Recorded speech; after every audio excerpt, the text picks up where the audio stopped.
اعوذ باللہ من الشیطان الرجیم بسم اللہ الرحمن الرحیم الحمد للہ رب العالمین والصلاة والسلام علی اشرف الانبیاء والمرسلین واہل بیتہ الطیبین الطاہرین المعصومین، اما بعد۔ سورہ مبارکہ مائدہ آیت نمبر 3 سے لے کر آیت نمبر 5 3 to 5۔ بسم اللہ الرحمن الرحیم۔ حرمت علیکم المیتۃ والدم ولحم الخنزیر وما أهل لغیر اللہ به والمنخنقۃ والموقوذۃ والمتردية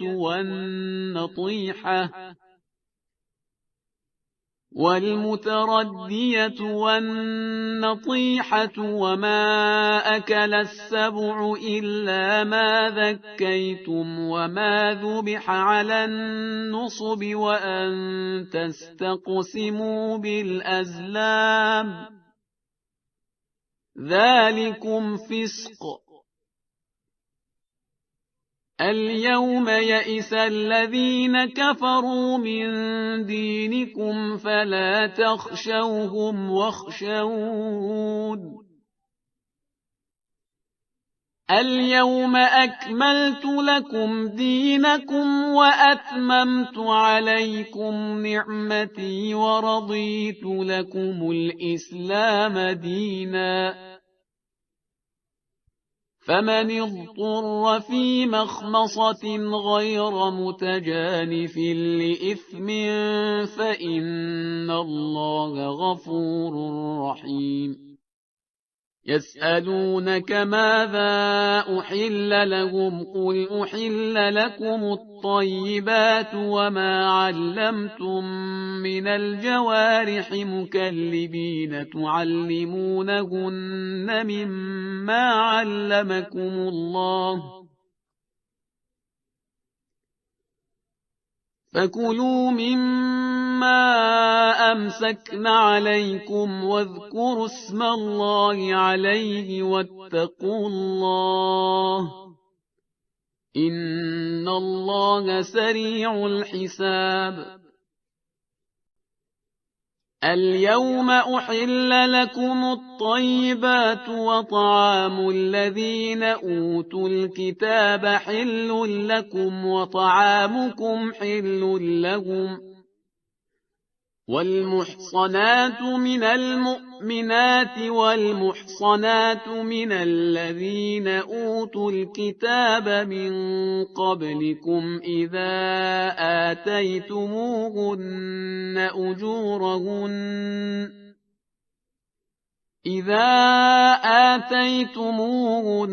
أجورهن محصنين غير مسافحين ولا متخذي أخدان، ومن يكفر بالإيمان فقد حبط عمله وهو في الآخرة من الخاسرين۔ پہلی آیت جو صفحے پر ہمیں نظر آ رہی ہے اس میں پروردگار عالم ان چیزوں کا بیان فرما رہا ہے کہ جنہیں حرام کیا گیا، لہذا ایک فہرست ہے جو ہمارے سامنے ہے کہ حرمت علیکم المیتہ، کہ تمہارے لیے حرام کر دیا گیا مردار کو، والدم اور خون کو، ولحم الخنزیر سور کے گوشت کو، وما اہل لغیر اللہ بہ اور جو اللہ کے سوا کسی اور کے نام پر اگر ذبح کیا گیا۔ یہ پہلے بھی وضاحت آ چکی تھی سورہ بقرہ کے اندر کہ ایک ہے کہ اللہ کے سوا کسی اور کے نام پر ذبح کرنا، اور ایک یہ ہے کہ اللہ کے نام پر ذبح کر کے اس کے گوشت کو جو تقسیم کیا جائے تو اس ثواب کو کسی کو ہدیہ کرنا۔ ان دو چیزوں میں زمین آسمان کا فرق ہے۔ اس کے بعد پروردگار عالم نے میتہ یعنی مردار ہی کی جو عنوان اور ٹائٹل قائم کیا تھا اس کے مزید مصادیق یعنی اس کے اپلیکیشنز کو یہاں پر بیان کیا کہ والمنخنقہ، یہ وہ جانور کہ جس کو گلا گھونٹ کر مار دیا گیا ہو، والموقوذہ لکڑی وغیرہ سے اگر پیٹ کر اسے مار دیا گیا ہو، والمتردیہ بلندی پر سے اگر گرا کر اسے مار دیا گیا ہو، والنتیحہ کسی جانور کے سینگ مارنے سے ہلاک ہو جانے والا جانور۔ اب یہ اگر آپ غور کریں تو یہ ساری چیزیں وہ ہیں کہ جو مردار کی کیٹیگری کے اندر شامل ہیں۔ مگر چونکہ وہاں مشرکین مکہ کے کسٹم اور کلچر کے اندر یہ چیزیں زیادہ نمایاں تھیں کہ وہ اس کو بلا تکلف کھانے میں استعمال کیا کرتے تھے، لہٰذا انہیں ہائی لائٹ کر کے الگ سے بیان کیا گیا۔ پھر اس کے بعد نوی کیٹیگری ہمارے سامنے آتی ہے کہ وما اکل السبع الا ما زکیتم، اور وہ کہ جسے درندہ کھا جائے مگر یہ کہ تم اس کا تزکیہ کر دو۔ تو تزکیہ کرنے کا مطلب ہی یہ ہے کہ اس کو جا کر پراپر طریقے سے سلاٹر کر دیا جائے، کہ اگر دیکھا ہے کہ جانور کو ایک درندے نے چیر پھاڑ کر ختم کر دیا تو اب وہ میتا ہو گیا، یعنی مردار کی کیٹیگری کے اندر چلا گیا، تو اب اس کو حلال سمجھنا غلط ہوگا۔ لیکن اگر اس کی زندگی میں ہی اس کو اپروچ کر لیا اور اس کو پراپر طریقے سے جو 4 رگیں کاٹنے کا سلسلہ ہے، قبلہ رخ کرنے کا ہے، اور اسی طریقے سے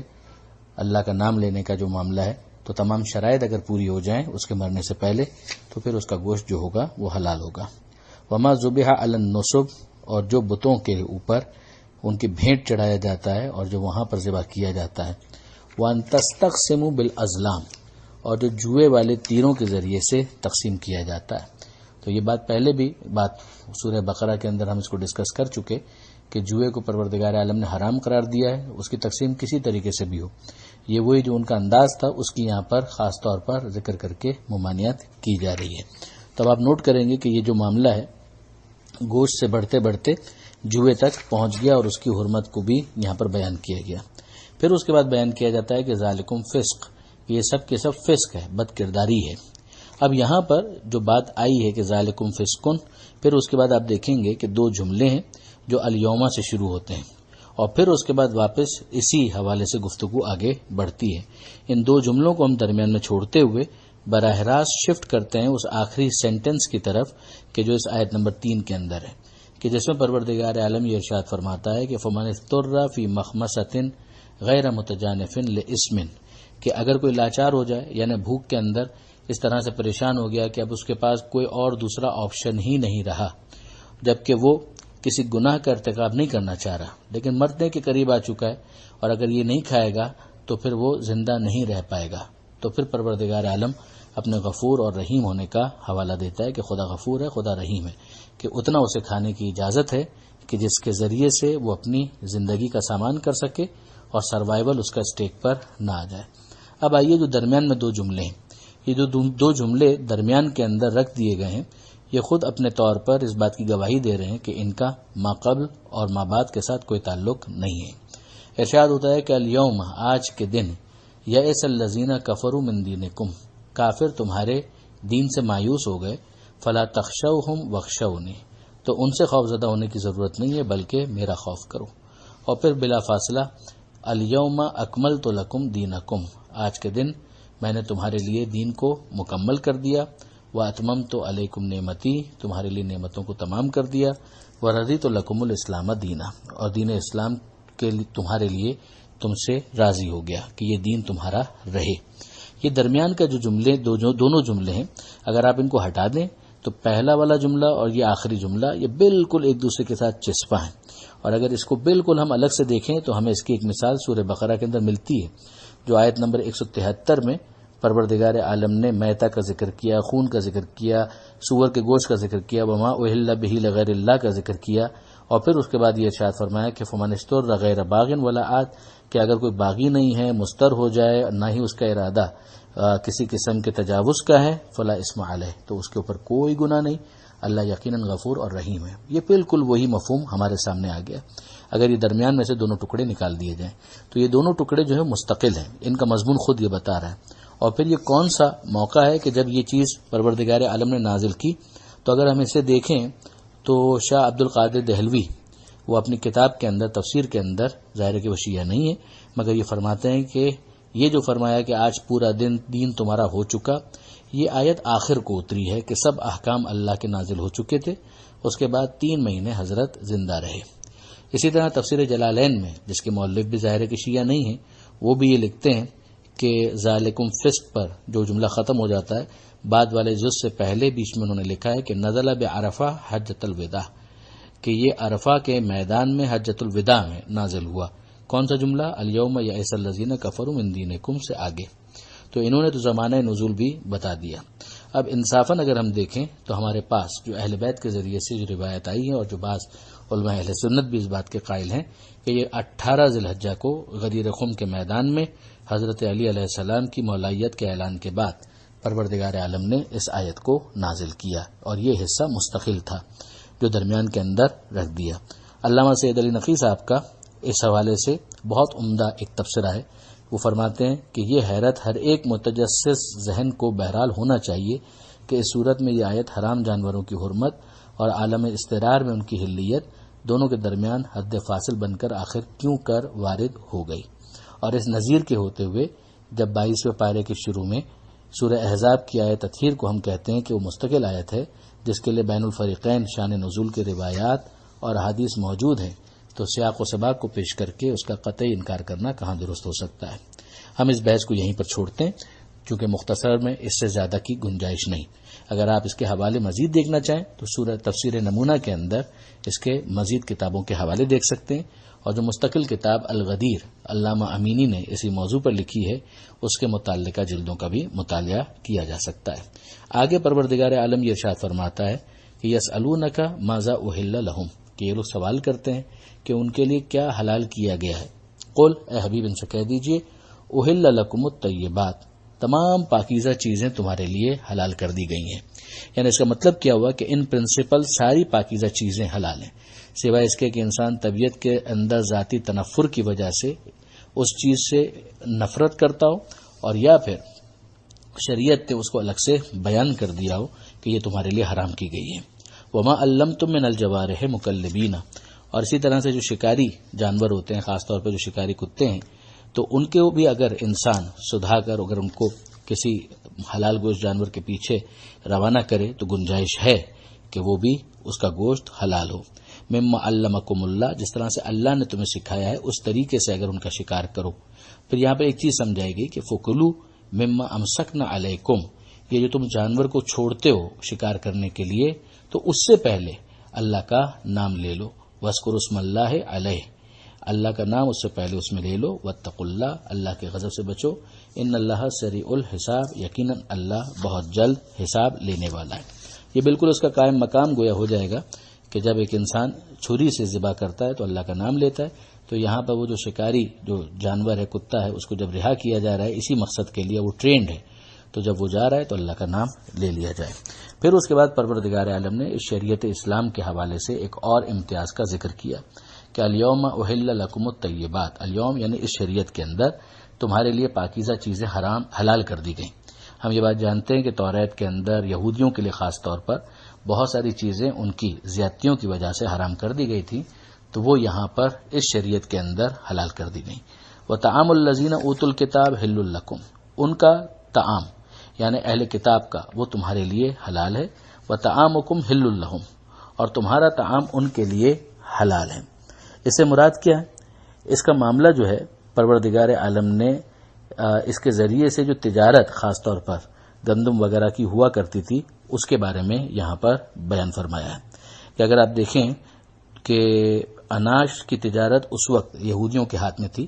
مسلمانوں کو غلہ ان سے خریدنا بھی ہوتا تھا اور بعض وقت باہر سے لا کر ان کے ہاتھ بیچنا بھی ہوتا تھا، تو کچھ لوگوں کو اس میں تردد ہوتا تھا کہ جب کفار سے جو خاص کیسز ہیں ان میں ترک موالات کا حکم ہے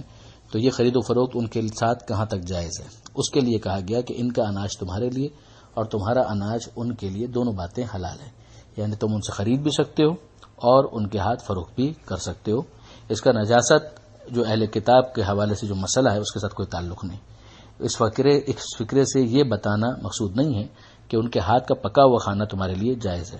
کیونکہ اگر یہ ہوتا تو پہلا فکرہ تو ٹھیک ہوتا کہ ان کا کھانا تمہارے لیے جائز ہے، مگر دوسرا کہ تمہارا کھانا ان کے واسطے جائز ہے، اس کا کوئی محل نہیں ہوگا۔ یہ بات واقعا غور کرنے والی ہے جو علامہ سید علی نقی صاحب کا اس پر تبصرہ ہے۔ پھر فرماتے ہیں کہ والمحصنات من المؤمنات والمحصنات من الذین اوتوا الکتاب من قبلکم، اسی طریقے سے جو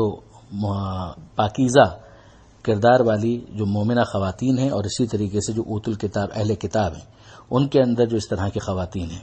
ان کی بھی حلیت کا یہاں پر اعلان کیا جا رہا ہے، مگر کس طرح سے؟ اذا آتیتموہن اجورہن،